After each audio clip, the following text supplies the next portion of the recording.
Chris Stevens. Thank you, Madam Deputy Speaker. It's a pleasure to follow on from the Honourable Member for Brighton Kempton, and he made his points very well with force and clarity, much of which I agreed with. Now, Madam Deputy Speaker, I understand that this afternoon is the testimonial for the Leader of the Opposition and the Shadow Chancellor in terms of their performance at the dispatch box, and I do want to personally, I count them both as two good friends, and I do want to wish them well for the future. They have always led by example in speaking truth to power, and that's something that I've always tried to emulate, and I think that they are a good lesson for other honourable members to emulate, that we do speak truth to power, particularly with the current situation that we have, because it's certainly been my view is that the last 2 weeks have brought out the best in people, but sadly, and all too often, as we're reading and seeing on the television, also the worst of people. We've seen some behaviour at supermarkets which I have to say I find quite extraordinary,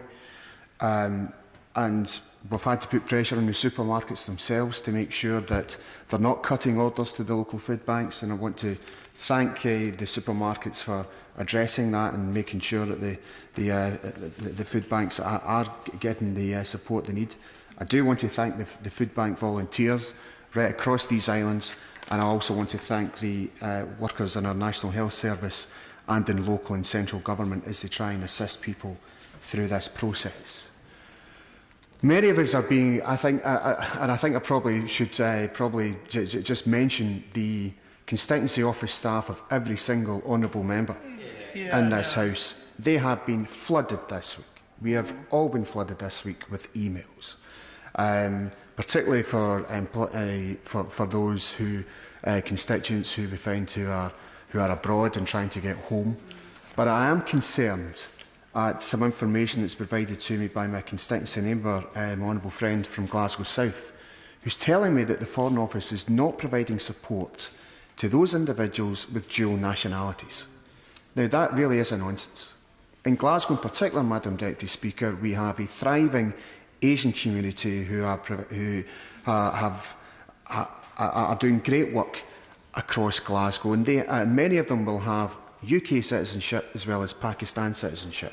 And really, if people are stuck in Pakistan and they are a UK citizen, we should be doing everything to bring them home that we can, and not say to them that we're refusing to help you because you just happen to have dual nationality. And I do hope the Foreign Office address that quite urgently. Now, I do want to, for the third time today, and I'm going to keep mentioning it as often as I can today until the message is driven home, there are far too many businesses out there who are still open who should not be open. They are defying clear public health advice. The advice is clear that by doing what they're doing, they're putting not just public health at risk, but lives at risk. And I think that we know what's happening here. This is blatant opportunism, and it is blatantly trying to make money and to make a profit. There is only one way to deal with these people, Madam Deputy Speaker, and that's to issue them closure orders and issue them with a heavy fine. Because they're only operating to make money, well, the only way to deal with them is to take money off them. Because we cannot have a situation where businesses are threatening staff with their jobs, including, I'm sad to say, Madam Deputy Speaker, those at risk. People with symptoms or those who have a health condition where they will be at risk of obtaining this virus are being ordered by too many employers into work.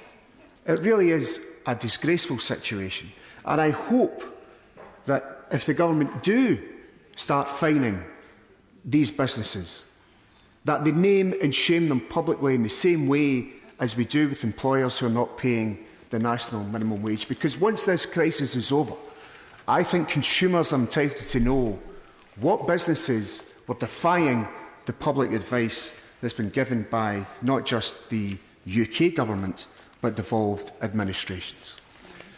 We are also seeing some, not all, but some opportunistic employers who in the last 2 weeks have tried to lay off workers and to tell them that they will no longer have a job.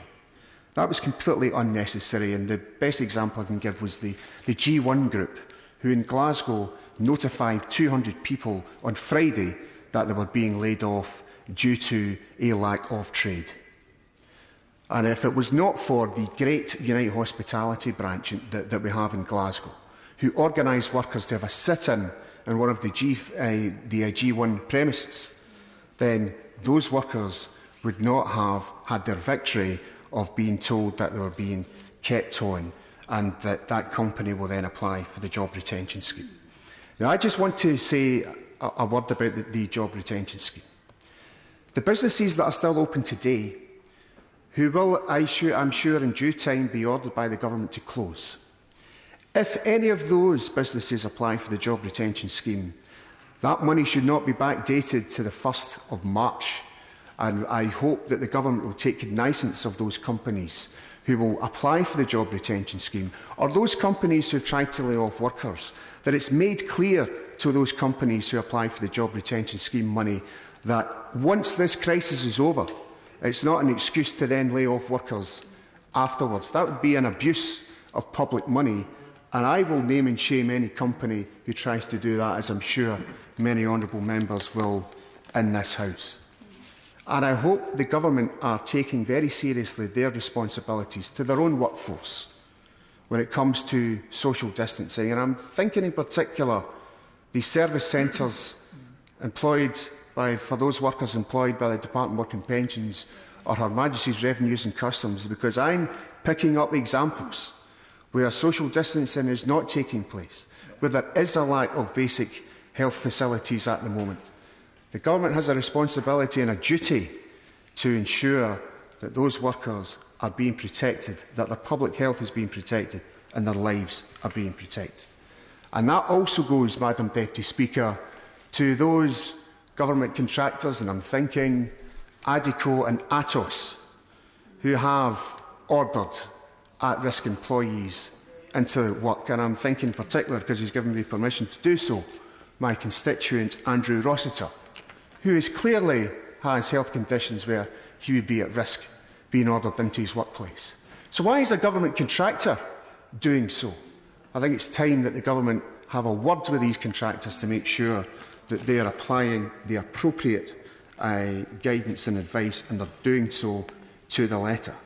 I've also received this afternoon, Madam Deputy Speaker, a letter from the Glasgow Institute of Architects, who are rightly concerned about what is going on in construction sites as we speak and at this moment, where construction workers are being ordered into their work. I really can't see the purpose of that. It's clearly against the advice and guidance which the government has given, and that really needs to be sorted out. It comes as no surprise, of course, Madam Deputy Speaker, that some of these companies have traditionally been those companies that operate blacklists. It comes as no surprise to me that they are trying to order construction workers into work.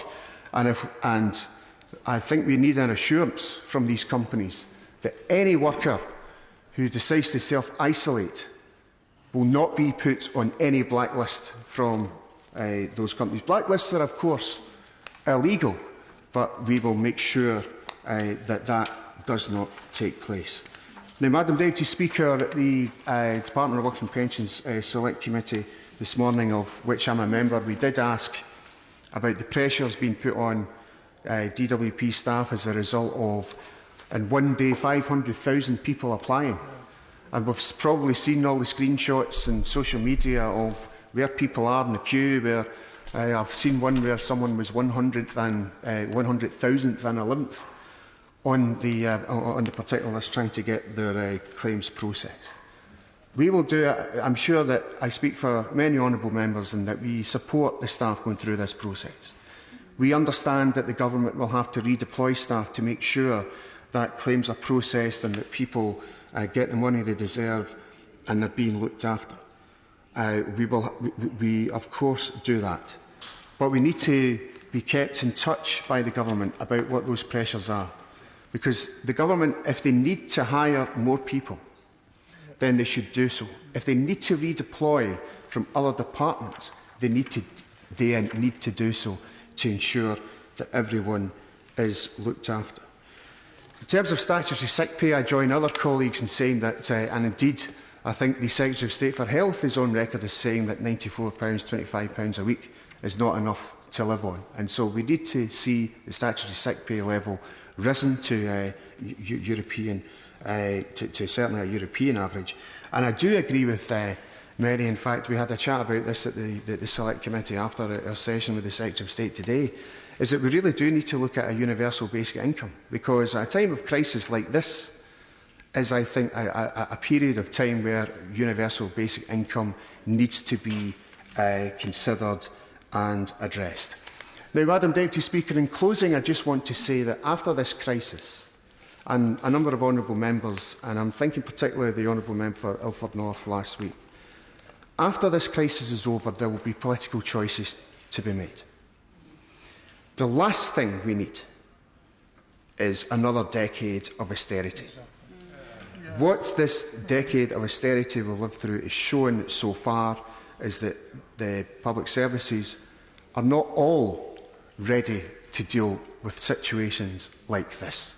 We need to have a serious conversation about the role and function of public services to make sure that they are properly financed, properly maintained, properly resourced and properly staffed. And we need to have a conversation about the status of the worker in the workplace, because if anything, as we've seen in the last 2 weeks, there are a lot of opportunistic, bullying employers out there. And we need to sort out, once and for all, who is self-employed and who is not self-employed. There are far too many workers who are only finding out now that they're self-employed. And they should not be self-employed, they are directly employed. If someone is going for an interview for a job, I think it's safe to say they should be considered as being directly employed. And so I hope that after this crisis, there's no return to austerity, and that we invest in our people and in our public services. That will be the people's bailout, and it will require the sort of investment that the banks got in 2008. Thank you.